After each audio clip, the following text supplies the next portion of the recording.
Is that focused? Y'all can see it? Okay. So, like I just said, for the temporary or perhaps the entire semester, you are stuck with me.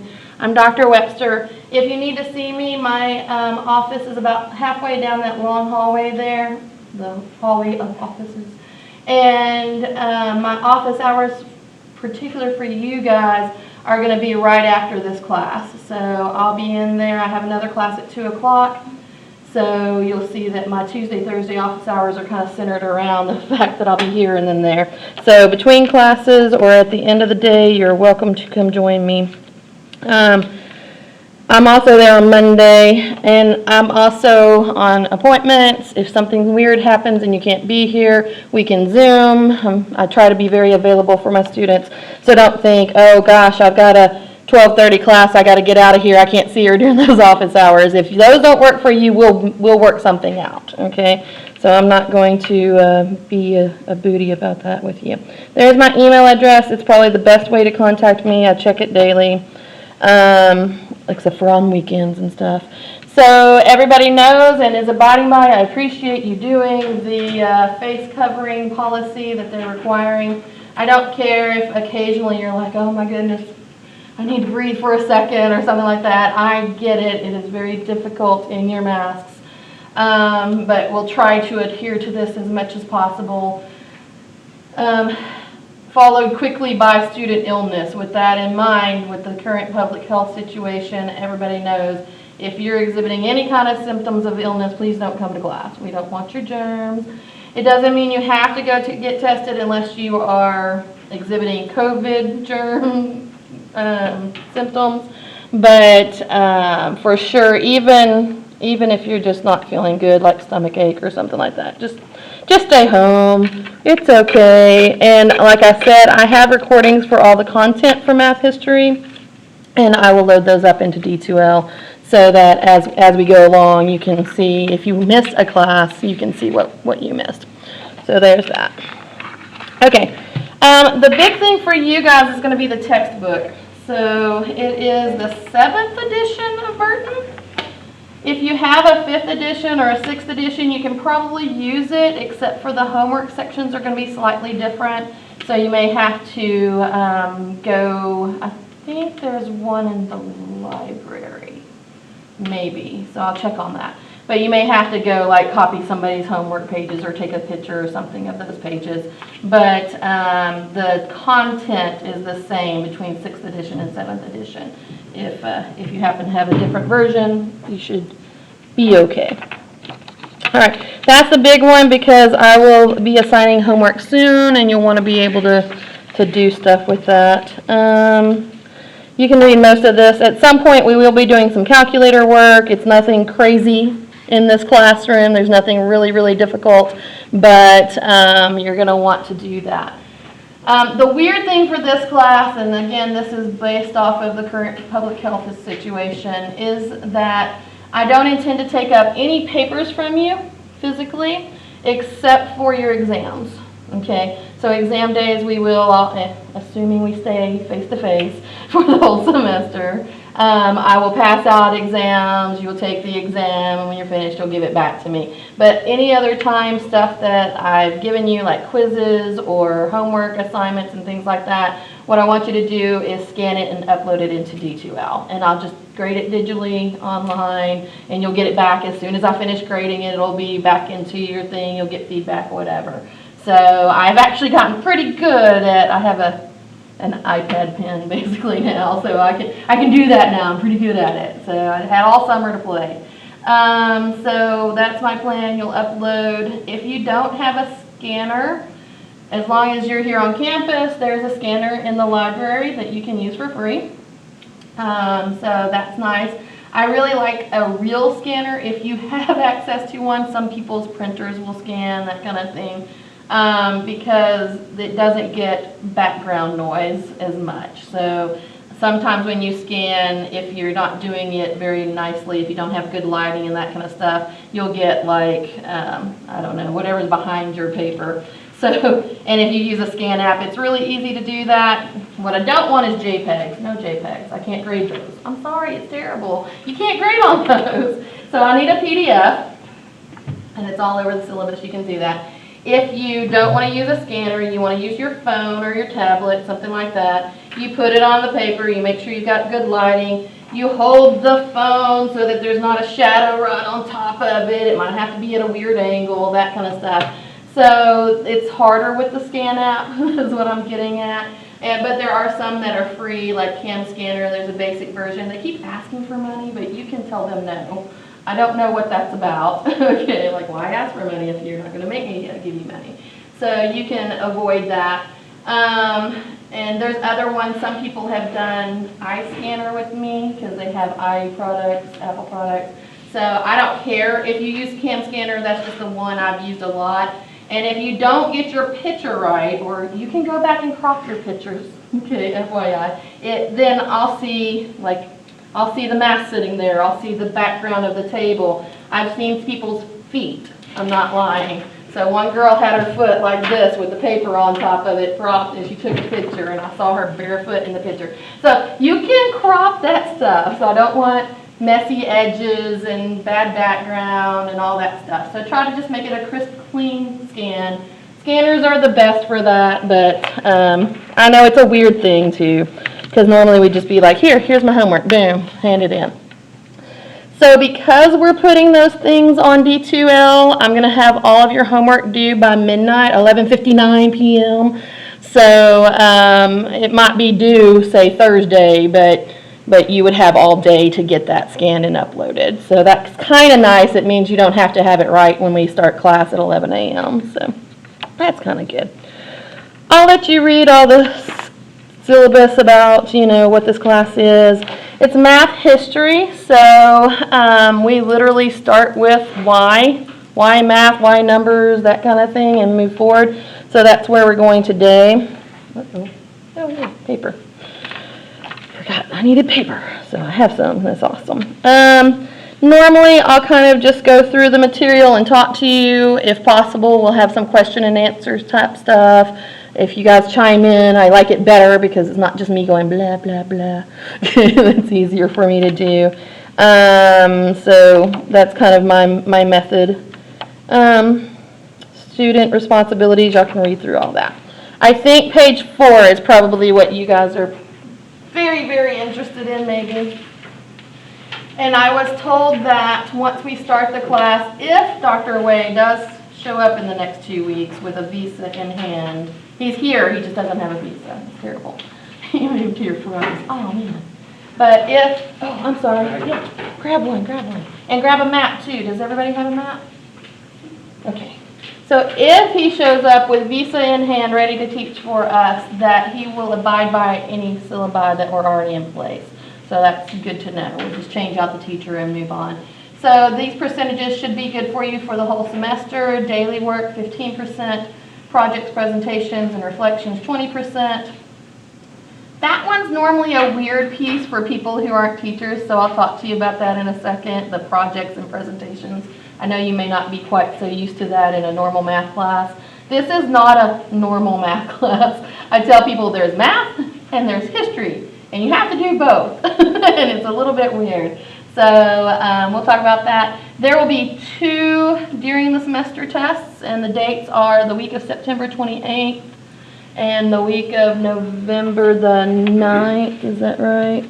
Let me not lie to you. It's on the next page. Yeah, September 28th and then November 9th. So that's actually like a couple of weeks before Thanksgiving. The reason I'm putting your second test there is because we'll do presentations right before Thanksgiving. And if you guys haven't heard, they're trying to make sure we don't come back after Thanksgiving physically to campus if we don't have to. So what we're doing in this class is an optional final exam. Okay. So if you get through test 2, and by making it 2 weeks before Thanksgiving, I should have time to grade and get back to you before Thanksgiving. And if you get through your presentation and you're happy with your grade in the class, then optional final means you don't have to take it. Okay, so that's what that's for. Now, if you missed exam 1 and you have a 0 on it and you need to replace that test, then you'll need to take the final. Okay, so try to be here if you can, or work out an arrangement with me. What we'll do for the final exam, since it is optional and it'll be 2 weeks after Thanksgiving, if you take that, it'll be Zoom online proctored exam. Okay, it'll be different. You still won't have to come back face to face. Okay, so that'll kind of help out with that situation a little bit. My experience with this, we've done it 2 semesters now. This is my 3rd semester doing the optional final. Is that a lot of people are like, oh, okay, I'm happy with my A or my B. I don't need to come back, you know. And in this class, we get a lot of A's, B's, and C's. Not a lot of people fail it, so I think you'll probably be okay. But if you're like, oh, I missed that, or I just didn't do as well in test 2 as I wanted to, then we can, of course, do the final. I'll write the final. I'll give the final. It's not a big deal at all. So we can do that. It's just that I find that a lot of people are like, I'm good. So that's the percentages. Test 40%, the final 25%.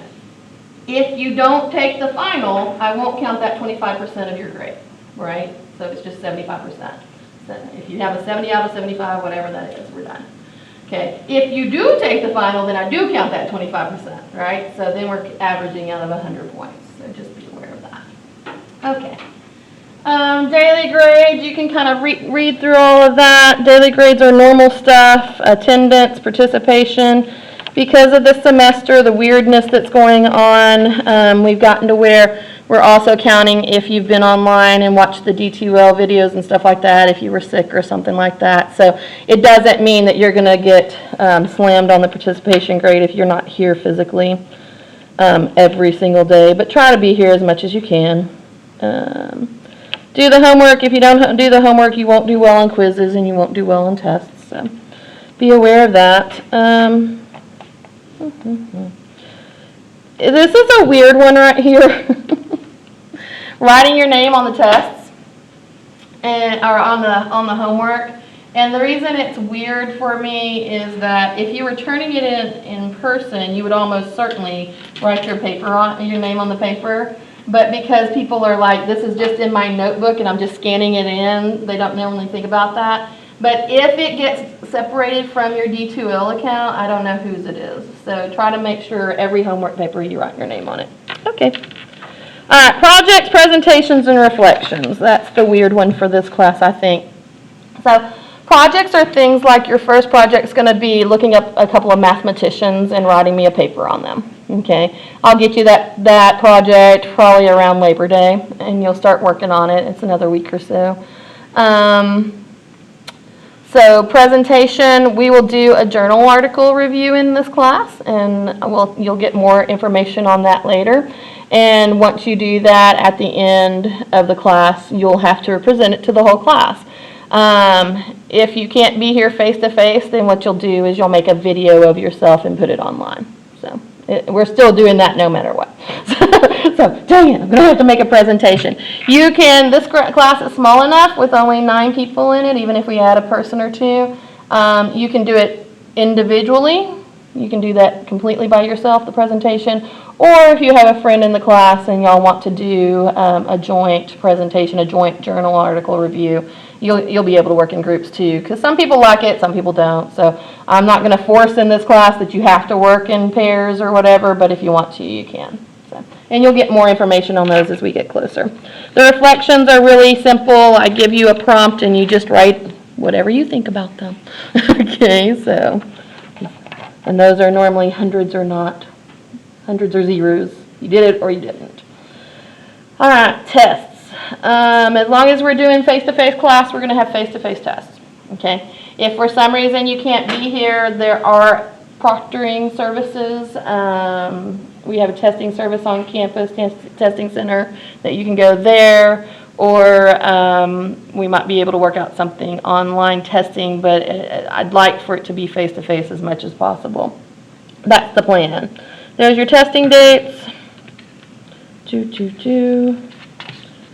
I will replace the lowest test with your final exam if we get to that point, if you take a final. And there's the date for the final, Tuesday, December 8th. From 10:30 to 12:30. So that's after Thanksgiving. You would be probably at home or something like that. Just be aware if you're going to take that final. It's kind of a weird time. So there you go. All right.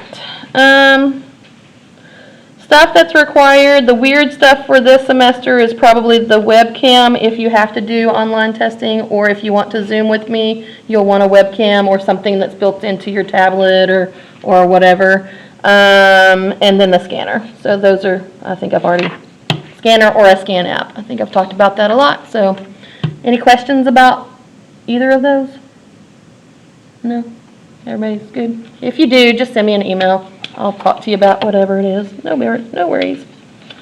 Okay, 7, page 8. Page 8. Y'all can read the rest of it. I know you can all read.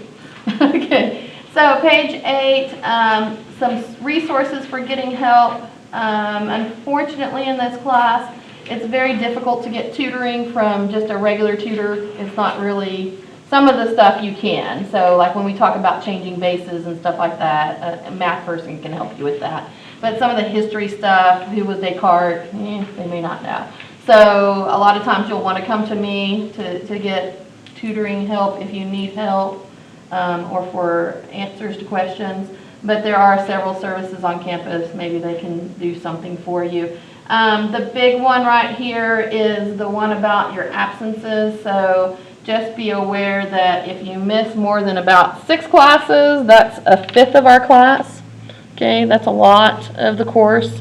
And so if you're not catching that up and if you're not doing well with it, you might want to talk to me. We can talk about how you're doing in the class and that kind of stuff. So hopefully we don't have that many absences, but it is there. All right. Face covering policy, student illness, student contact. Just be kind to everybody. That's how I think about it. So the basic tenets of human decency, being nice to one another, being polite, especially in a stressful time, when, like a pandemic, when things are weird and stuff like that, people tend to lash out. So if somebody's talking in class and they're driving you nuts, just be kind. Take a deep breath, that kind of thing, and we'll try to work things out in nice civil ways. Normally we don't have those issues, but things get kind of crazy sometimes. So just remember that we have that common decency statement in there. Attendance, academic integrity, that means don't cheat. Y'all are all probably juniors and seniors, so I probably shouldn't have to worry about that too much with you guys. Don't cheat. There's all these consequences of cheating, of course, including getting kicked out of the class or failing the class and all that kind of stuff. So don't make me do it. That's what I always say. Don't make me report you to the dean of students. That's never any fun for any of us. Students with disability, that's actually an important one. If you have something that affects like your testing time or something like that, then, and you want me to know about it, then you'll need to talk to Disabilities and get them to release your letter to me. That's what they just send me an email now and it has your accommodations. So if you have any of those testing time things or something like that, then make sure that you talk to them about giving me that information. If you don't want extended testing time, then you don't have to use it. So totally up to you whether you release it or not. Non-discrimination notice. We will be kind to everybody, no matter what their religion or ethnicity or sexual orientation, whatever. Y'all can read it all. Last thing, concealed carry guns, only if you have a CHO or a license to carry. So if you do, you know the law. If you don't carry a gun in here. Okay? That's it. So the very last page is the schedule. I plan to be pretty much on the schedule. I've taught this class several times now, so I feel like I can hang with it pretty well. We'll start on chapter 1 material today after you guys introduce yourselves. So, I know, hit the ground running with the math. It's always that way. So, questions about the syllabus? That was a long time. I'm sorry. Yes, ma'am. I just have a question about the exams. Since this is like a history math class, will our exams be more actual like math, or will it be actually like both? That's the weirdness of this class. So, what I normally do is I'll have a mixture of types of problems, if that makes sense. So you might have some multiple choice or some true false, that kind of stuff. So, I don't know, I might say Archimedes was the father of algebra. And you'll say, no, he wasn't. And you can either say what he did do, you can like mark that out and correct the statement for what he did do, or you can tell me who was the father of algebra. Like you can correct that statement either way, but you'll say it's a false statement and then you'll correct it for me. I find that by doing some of that stuff, you don't have to like regurgitate as much, if that makes sense. Like I'm memorizing. It's more like, I know that, I saw you shaking your head. No, he's not. Okay, so I know that's not true, you know, so, okay, then I'm just kind of figuring out who did it or what Archimedes did or something like that. So that's how I deal with the history, and then the math will be like, use the Euclidean algorithm to work this problem. Is that a comment? Yes? So no essay questions or? There might be some essay questions. Yeah, so those things pop up, like I might say, write everything, pick one of these two people and write everything you know about them, or something like that. As we go along, it's actually a really good question. There's some weird stuff. Y'all saw you have a world map, right? Everybody grabbed one? Okay. So there's some weird stuff about this class that other people don't necessarily have in other classes, like the Babylonians, where were they? Okay. So I actually might have a map question on the test. We'll work through that way in advance. You'll have the map, you'll have yours, we'll talk about it on the review, all of that kind of stuff. So it won't be a surprise. I'm never going to surprise you like that. But you'll see it and you'll go, oh, I need to make sure I know where the Babylonians were versus the Egyptians. Okay, the Egyptians are over here in Africa, the Babylonians are over here near Asia. So, and we'll talk more about that as we get there. But so when you get to that test, it's not a shocker. I don't think it's a shocker. Jeff's had me for other classes. That's why he's giving me a hard time about essays and stuff like that. So. I'm smiling under my mask. Yes, I see your smile through the mask. Exactly. So yeah, you'll have a little bit of both. So, and it's not necessarily. I probably tend to be more education-y in the way I test. So that's why essay questions and stuff like that. So it's not going to be a hardcore calculus test. Like you're just taking all these derivatives and stuff like that. It's not like that. But when we get there, you'll be ready for it. So don't worry. Don't worry yet. Don't freak out on me yet. It'll be okay. Good question, though, because it is. And as we go through, I'll be like, okay, here's a civilization. Make sure you make note of this. You know, here's a mathematician. Make sure if you're using index cards to keep up with your mathematicians, or, you know, different ways. I have this. I'm not giving it out to you just yet. I'll probably actually send it as a D2, as a electronic file, so you can type in it or whatever. But I'll give this out closer to a test. And these are the important things you need to know about Thales, right? Dates are kind of questionable. I don't believe in memorizing dates. Okay, what good does it do me, my opinion, okay, to memorize a date. But I do believe that you should know, you know, BC versus AD, and you should kind of know that the Greeks were before the Arabs, and, you know, that kind of thing. You could kind of, I feel in my head a timeline, if that makes sense. Like, when did everything start? And if you stick with the class, then you'll know, oh, first we're going to talk about, you know, the Babylonians and the Egyptians, and then we get some Greeks in there, you know, so you'll see how it develops. And I go kind of chronologically. So anyway, things that they did, where are they from, where are their mottos, where are their books, things like that. If we take the notes on it, you just make an entry for that mathematician.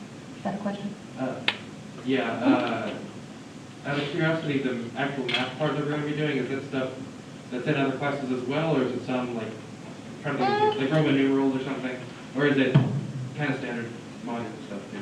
Well, there are some Roman numeral type stuff. There's a little bit of base 10 and base 60, that kind of stuff. That some classes don't cover anymore, that base stuff. We'll do Euclidean Algorithm. So that's something you probably haven't seen in another class, but you might have. You know, like, especially if you're in a computer science-y type class, you know, they might have done some of that stuff with you. So I'm not saying you've never seen any of it, but you've probably never done the proof for the Pythagorean theorem, or at least not the way that President Garfield did it. Right, so there's some stuff that you'll be like, oh, that's really different, or Yeah. whatever. And sometimes people are like, oh, that's cool, I didn't know where that came from. Yeah. You know, so. Yeah, but it won't be, there'll be slight proofs, little easy proofs, but it won't be like a discrete math proof, if that makes sense. Okay. Everybody's good? All right, if you have questions about the syllabus, feel free to, email me or stay after class or whatever, and we'll work some stuff out. Oh my goodness, Jeff, you made me walk out without my notes. You did that, didn't you? It's all about what you remember. Oh my gosh. Okay, we're gonna do what I can do, and then we'll pick it up later. It'll be all right. I know y'all be very, very upset if we don't stay the whole entire class period. What we paid for. I know, I hate to rob y'all of your money's worth, so I can run back to my office and get those notes. I think I'll be okay. All right, so before we get going, I like to do introductions just because I like to know a little bit about you, and it helps me to call roll and get your name with your face and stuff like that. Normally, what I would do is I would pair you up and have you talking to that person, but I'm not going to do that today. It's probably a little too early for group work right now in our lives. So what I want you to do is just to do a really quick, so you don't get to talk to each other for 5 or 10 minutes, unless you want to. No, okay, that's what I thought. So instead, what I want you to do is you're going to introduce yourself. I'm going to want a name. I'm going to want a major. I want to know something that's a hobby for you. And, I mean, don't say, I don't have any hobbies, I go to school. Okay, I know it's rough. But you probably have something that you have done in the past that brings you joy, that you enjoy doing, that kind of thing. It could be musical instruments or sports you play, or, maybe you like to go camping. I don't know. So whatever hobby. And then let's do something cool about you. I know, the kids don't say cool anymore. I don't know what they say, but that's my word, so there.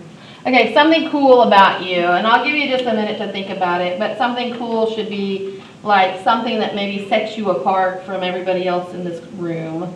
So not everybody's going to be able to say that they, whatever. All right? So take just a second, think about it.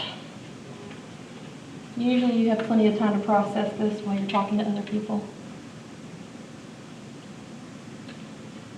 I'll get the rosters.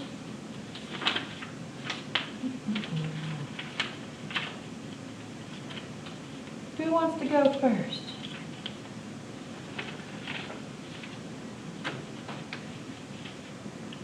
If you don't go first, I'll just kind of go down the road. So. Nobody's volunteering? Oh man, see, this is what it's good to have y'all talk to each other.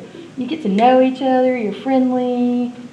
All right, well, since he's already called himself out in this classroom, and since he's first on my list, I'm going to start with Jeff. Yes, I was hoping that. No, my name is Jeff. I am a math major. I absolutely love outdoors type stuff, kayaking, hiking, camping. Something cool about me, I've explored Europe substantially. So I really like history, and Europe has a lot of it. And I'm going to like this class because it's about history Wait. and math. Define explored Europe. I spent 3 years traveling Europe. That's cool. See, cool. All right, 3 years traveling Europe. That's nice to know. All right. Next, right here, young lady. Do I have to stand up? You don't have to stand up. Okay. Jeff just is, demonstrative. That's right. My name is Taylor. I'm also a math major. My hobbies, I like sports. I just like watching sports in general. So like any sport is pretty cool to me. And then something cool, I mean, you can't tell maybe, but I have dimples underneath my mask. Oh, I have like cool. 4 of them. I have like 2 in each eye. Oh, wow. Yeah, one's deeper than the other. It's really weird, but it's cool. Interesting. That's very cool and interesting. Yeah, it's weird. Awesome. All right. Nice to meet you, Taylor. This is a small enough class. I should get your names pretty quickly. Next. My name is Dylan, and my major is industrial engineering. Hobby, I play soccer and I play guitar. Cool. And something cool about me, I'm from Nepal. Nepal. Very nice. I've had, what is it, Nepalese students before. Yes. Here. My name is Kevin Ryder. They call me Katie. My major is mathematics. Hobby, I'm on the football team. Something cool about me. Well, in the classroom, I'm a junior, but on the football field, I'm still a freshman. So I still have 4 years left. Okay, very cool. Of your eligibility? Yes, Is that what they call it? Yeah. So what's up with football this year? It's been postponed to spring, yeah, or? They pushed it back to spring. In Mhm. spring, we're supposed to play up to like 5 games, depending on how many cancel. So, Okay. and then we're supposed to go from the spring back to fall next semester. So Okay. we'll see. So will this year count against you? It's not supposed to. Okay. I'm hoping it will, so I can finally get a year eligibility out the way, because going into my senior year being a freshman still. That would be crazy. So, yeah. And what was your major? I'm sorry. Mathematics. Math. Okay. Very cool. Nice to meet you. My name's Leslie, my major is mathematics, and I like to garden as my hobby, and something cool about me is I'm about to close on my second house. Oh, very good. Are you in this area? Yeah, I bought my first house in Congress Mhm. when we first got here. and Okay. We're about to buy our second house. In Commerce. Mhm. Awesome. Will you use it for rent house or family or? No, just rent, once I graduate, we're just gonna rent them out. Ah, very nice. She's like an What was your name entrepreneur. again? Leslie, Leslie? Jeff, you have me in classes. We're in discreet. Doesn't mean that I remember class names. That's fair. Some teachers don't call people by name or, call them out like I'm making you guys do right now. Sorry, guys. You're going to have to make a presentation in front of these people in like 12 weeks, so you might as well get to know each other. Next. Gaston Gilbert. I'm a math major. I like board games. Like the overly complicated kind that you either hate or like. Oh, like Axis and Allies or? Well, that's an example. I've never played that, but yeah. Okay. Not really board games so much though. More like, yeah, anyway. Oh, I want to know! And then, I had it. Oh yeah, I was kind of sort of struck by lightning at one point. It hit the water line and I was in the shower. Oh, my Apparently could have goodness. been a lot worse, so. Yeah. That would be quite the shocker while you're in the Yeah. bathroom. Oh, my goodness. No pun intended, honest. Next. Hi, my name is Jessica. I'm a math major and I have a minor in computer science. I like to work out and something cool about me. I'm a math tutor on campus for TRIO. Oh, for Trio. Very good. Miss Veronica. I love her. Very cool. All right. It's nice to meet you. And last but not least, Clayton, I'm a instruction engineering and math major. Like to fish, and I remodel like aluminum boats. So like boats? yeah, Like what kind of boats? like 10, 12-foot aluminum boats. Cool. Y'all got some cool stuff going on in this room. Y'all probably didn't even know you had cool stuff going on in this room. Very nice. Nice to meet you too. And we have another visitor in the corner. Do you want to? Oh yeah, my dog, Panda. All right, yeah. So, Panda. That's nice to meet you both. All right, so it won't take me long to get all of your names. And hopefully I'm with you all semester, and then I'll get to know you really well. It'll be awesome. We're going to start out talking about the content. So chapter 1 is actually about where did math come from?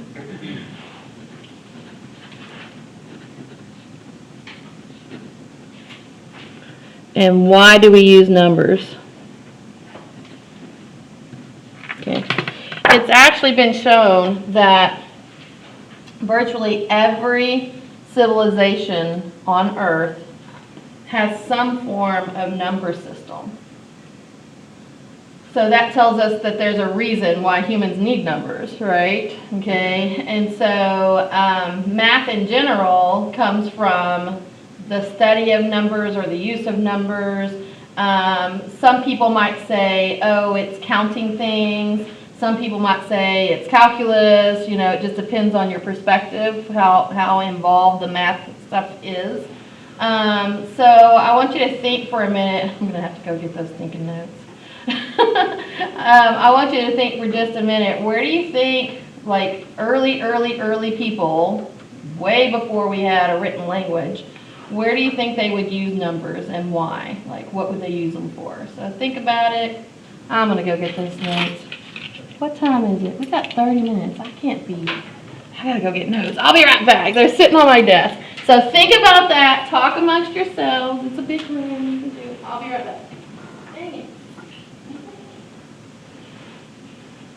Do you guys with glasses, do they plug up a lot, or? Yeah, Okay, obviously. yeah, okay. I just feel like there's something, Yeah. feel like it's like you're still learning. That doesn't. I keep watching these 5-minute hacks to stop the fogging of glasses that hadn't worked yet. And yes, Leslie, I know. Whenever you said your name first, I thought you said something different. Oh. Thanks, I was like, I thought you were discreet, and you were in linear together. Yeah, well, you were in. That was a good class. Have you guys taken anything else by Adam? I haven't seen him, like, I've been trying to see if he, like, teaches any of the classes, and I haven't seen him. I think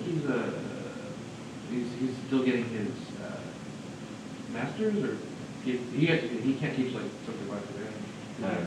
I don't know how it works. Mr. Bowden? What? Is it Mr. Bowden you're talking about? Yeah. Yeah.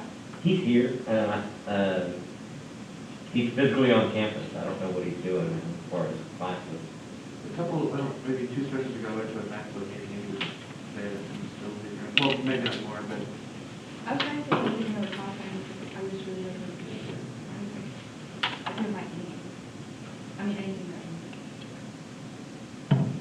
But he teaches the lower level classes, and I'm not there yet. Yeah. Or hopefully I don't have to go back to that. Yeah, I've been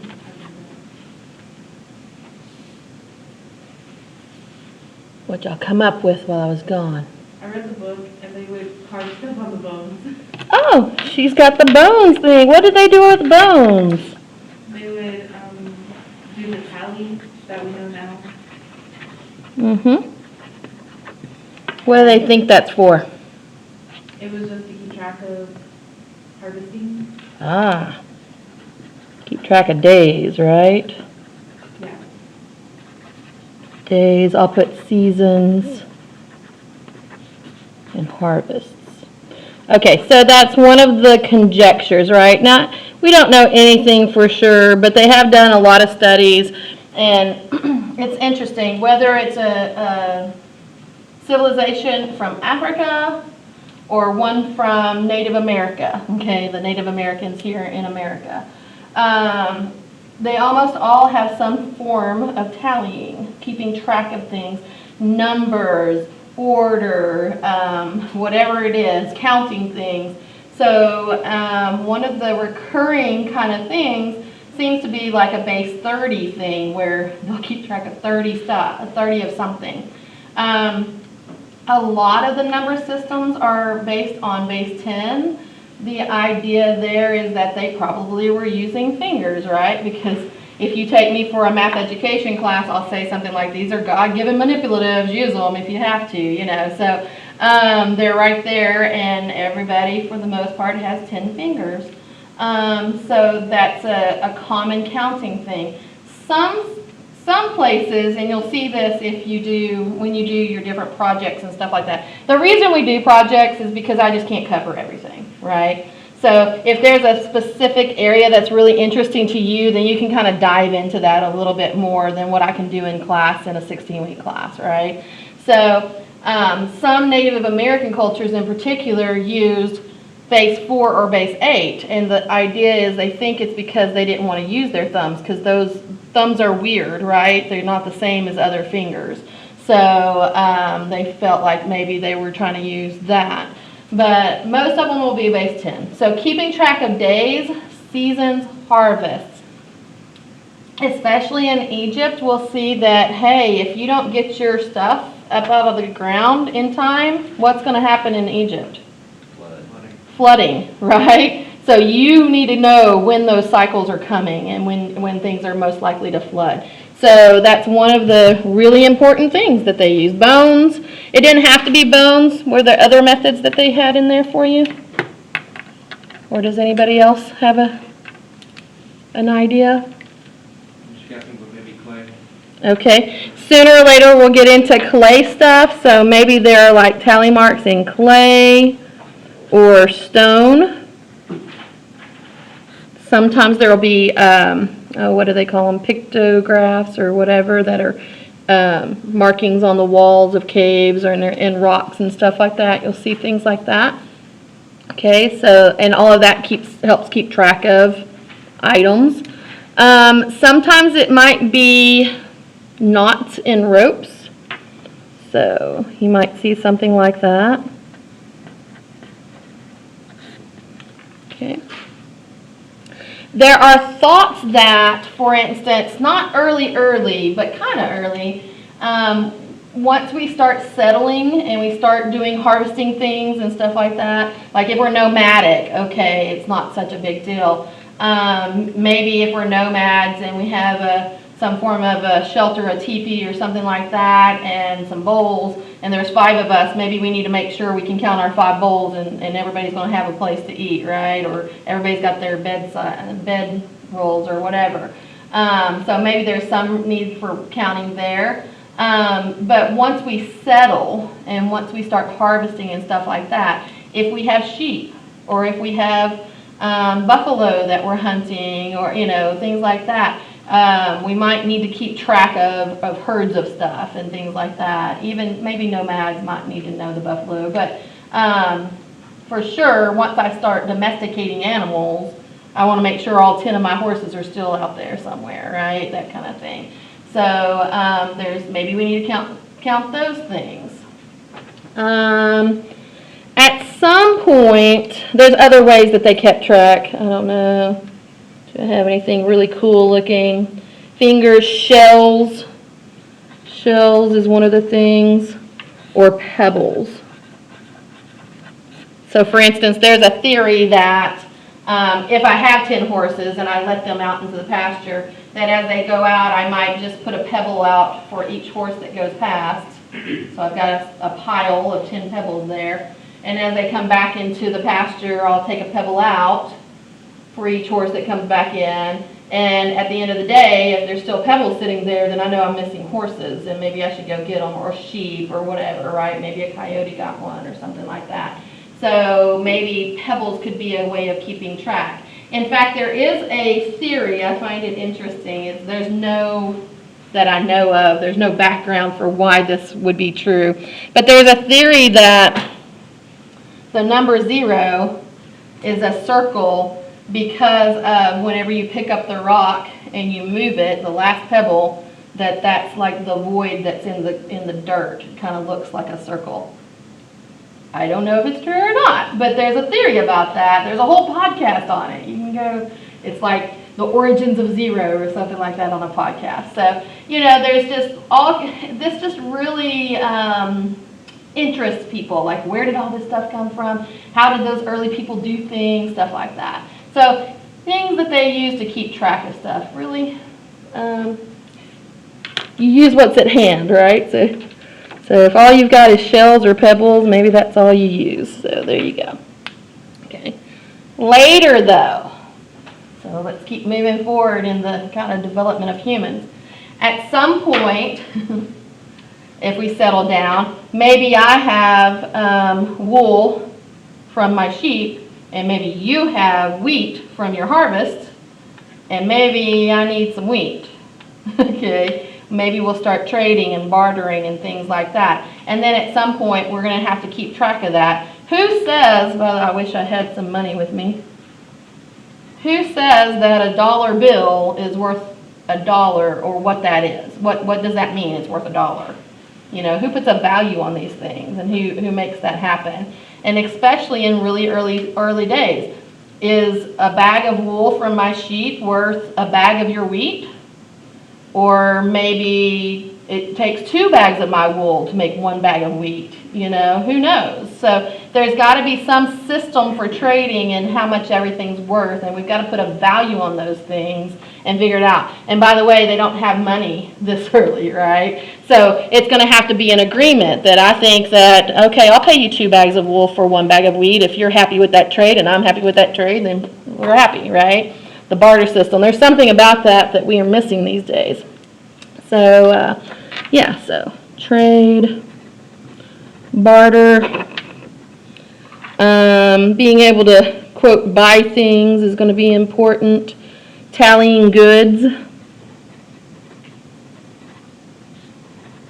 keeping up with the seasons and cycles of the moon, seasons. You know, if you're nomadic, you need to know when it's time to pick up and move because the snow's about to come, right? So those kinds of things. So all of these things, and if you notice that, you know, really early, it's about survival, right? Okay? Until we start building villages and civilizations and having, you know, towns and cities and stuff like that, it's really about how am I going to eat and how am I going to clothe my family and stuff like that. So it's the basics of necessity there. All right. So where did math come from? I still don't know that I've answered that. Maybe I've answered why numbers. Do you think we need numbers? It's kind of a human need, right? Like to keep up with this kind of stuff. So maybe I've answered my first question, or one of my questions was why numbers. But maybe I still haven't come up with why math or where does math come from. So I think what you're going to see is that a basic definition of math could be the study of numbers, size, order, form, quantities, and spaces. Okay. So it's not just about counting stuff, but it can start there. Size. In math, we measure things, right? Okay, we get out rulers and things like that. We put things in order, and as you go through higher maths, you see, oh, there's studies of geometries, there's studies of topologies, there's studies of all these different spaces that are around us and stuff like that. And, you know, it's all very cool and very complicated, and it makes us more, you know, advanced or whatever, but eventually most of it comes down to counting and measuring. There's a lot of that going on inside of there. Maybe we're counting and measuring in weird ways, but it's like applications of those things, right? So that's why we start off with what is numbers. Okay, so after numbers, sooner or later, we probably come up with words and written symbols. Okay, so for brownie points, who knows what these things are called, like mathematically speaking, or Arabic numerals, right? Have we always used those? No, of course not, right? Because we know for a fact there's Greek letters and Roman numerals and stuff like that, right? So we're going to get to a point in our study where we'll talk about where did these things come from and how did we get them in America. Okay, so that's what we're after. That's what part of the point of this particular class is. We'll see that. Brownie points. Okay. Depending on the civilization, and you should get the book and start reading chapter 1, they'll talk about even the Aborigines. Where are they? Aborigines. Normally we think Australia, right? Okay. So, and kind of really backwoods, right? They call it the outback for a reason. Okay, so even Aborigines, way back when, had a number system. It's not much of a number system. They said 1, 2, many. Okay, so if there's just one person, we want to count that. And if there's two, maybe it's a couple or, you know, brother and sister or something like that, we count that. But after that, it kind of just lost a meaning for them. Like, we don't need to know it's 4 or 5, we just need to know it's a lot of people. Okay, or it's a lot of sheep, or it's a lot of whatever. But they had a number system. It's just a very basic number system, so it's weird to us. Right. All right. So all of this kind of stuff is in your first chapter. Knots, beads, cuts and woods. We didn't think to talk about that one. Scratch marks, things like that. So lunar calendars. We're going to talk, well, let's start now. Let's talk about the Babylonians. The Babylonians had a base 60 number system. Okay. So this is our first civilization. If you're making some kind of organizational thing for your notes, the first one is Babylonians. And they're the first ones that are in your book, that are like kind of centered, what am I trying to think? Pulled out, set aside. Okay, so they have a base 60 number system. Now we're going to spend a little bit of time on that. So here comes a little bit of the math. What does that mean? So I've used these words, base 60, base 10, base 4, base 8. I'm throwing this stuff out here like you know what I'm talking about. Maybe you do, maybe you don't. Maybe has anybody never studied bases? Like there's a couple of classes that, I can't remember which ones do it now. They should have you, is it number theory for sure, and maybe abstract? You might be working in bases. Everybody's done it. Okay, so if we talk about a base 10 number system, that's the one we're used to. What does that consist of? How do we know we're base 10? There's 10 symbols. Okay, so what do you mean by that exactly? I don't write a 10 on every number that I write, right? No, like 0 through 9, and then once you get to 9, so do you. Good. 0 through 9 are my digits that I get to use, right? Okay. And my place values, so there's two different pieces to a base system, okay?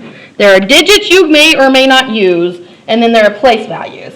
So what I heard was you go 0 to 9, but when you get to 10, you add a place value, right? Okay. So for base 10, I'll lay out some places here. The first position here, the very first place value on the right, would be the ones position. Everybody knows that because we use it all the time, right? And the next one is the 10, and the next one is the 100. And everybody should know, I hope, that what he's saying is when I get past 9, I'll now have 10 of these things, and so I carry the 1 into the next position, and then I say there aren't any 1s left over. So I'm regrouping if you're in education. So I've got one group of 10s and no 1s. That's what that means, right? When you say you have 10 of something. If you had 12, you'd have one group of 10s and 2 leftovers. Okay, so that's why we write 1, 2. Okay, and it just keeps going, and every time in base 10, this is times 10, right? So 10 times 10 is 100, 100 times 10 is 1,000, and so on. And that seems very simple to us because we've been doing that since the 2nd grade probably. So that's normal, right? No big deal. But I really want you to think about the process that goes on here because we're going to do it in base 60, and base 60 is not normal for us. Okay, so whenever I talk about base 10, if 10 is literally the base of what I'm working on here,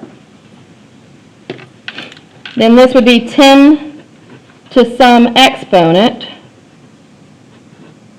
Right? So what would the first exponent here be? 0. 10 to the 0 power is a 1. And the next one is a 1. 10 to the first is 10. And the next one is a 2. The 10 to the second is 100. And you just keep adding. It stair steps up on the exponents, right? 10 to the third would be 1,000 and so on and so forth. So that's pretty normal for us. How can we apply that to base 60? I'm sorry, say it again. Just replace 10 with 60. Exactly. replace the 10 with the 60. So let's start there with place values. I'll come back to digits in a second. Uh-oh. Pretty music. It's okay. Place values. Okay, so I think Clayton, was that you that said that? No, it was you. Gaston. Gaston said it. Okay, so replace the 10 with the 60. Sorry, I heard it, but I didn't see who was talking. So 60 to the 0, 60 to the first, 60 to the second. Let's stick in 60 to the third just so we'll see it. Oh, man. Sorry. There we go. All right, so we've got all those in there for place values. Anything with a 0 is just a 1.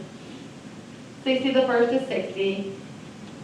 60 squared is 3,600. I happen to know that one. I think this was like 216,000 or something like that. You have to multiply that out and see. So it gets really big really quickly on this one. And you can see that these are a lot bigger than just a little bitty base 10. So the question is, if that's true, if this is a 1 and this is a 60, how many things can go in this first place value? 60. Not quite 60. If I have a 60, I'll have one group of 60s and no 1s, right? But would the Babylonians have 0 or? Yeah.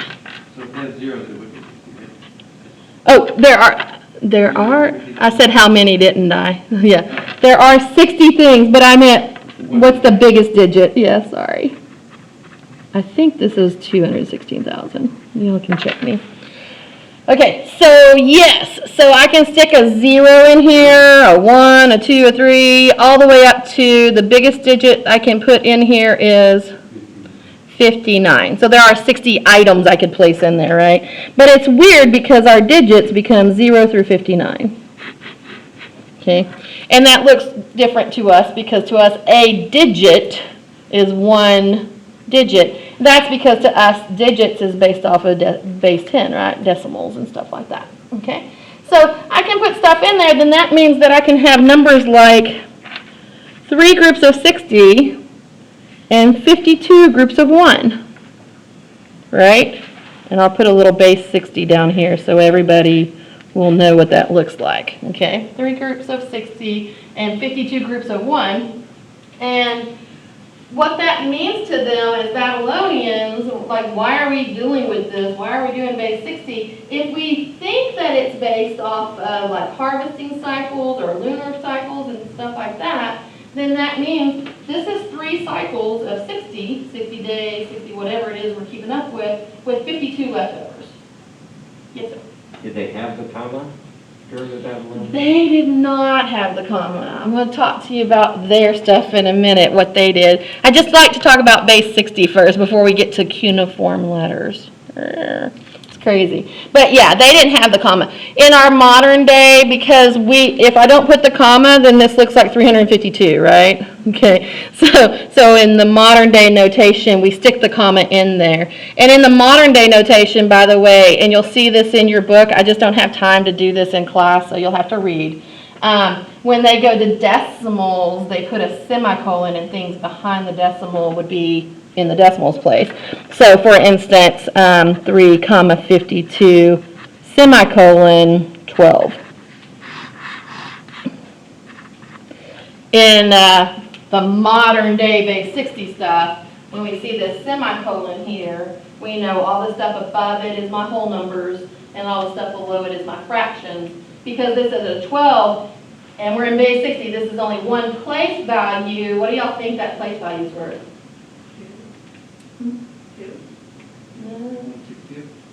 1/60th. Who said it? Yeah, it's worth 1/60th. Because our first decimal place is worth what? When I go behind the decimal? 1/10, right? Yeah. So 1/10 and then 100 and then 1,000. So we're doing 1/10, 1/10 to the second, 1/10 to the third. So that's exactly what they're doing here. 1/60, 1/60 squared and all that. So I don't have tons of time to do just because of the limitation of our course. But in the decimal end of things, that's what you're going to see is it'll be semicolons and then they'll be there. That's just base 60 though, that's not Babylonian numbers. Okay, so let's talk real quickly. I've got